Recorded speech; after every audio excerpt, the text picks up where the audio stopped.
Today I have a viewer requested video, a little different than what you're used to on the channel, but nonetheless a helpful tip. The question was, how do I insert and remove my bits from my impact driver? This is a simple task and I'll show you how to do it.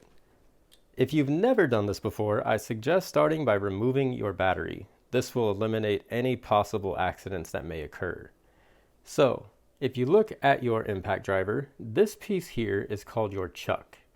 You will take your bit, which is shaped like a hexagon, and if we look closely inside the chuck, you'll see that shape here as well. You will line up the shapes and just snap in your bit. That is all there is to inserting a bit into an impact. Now, once you're done with the job, you'll want to remove the bit.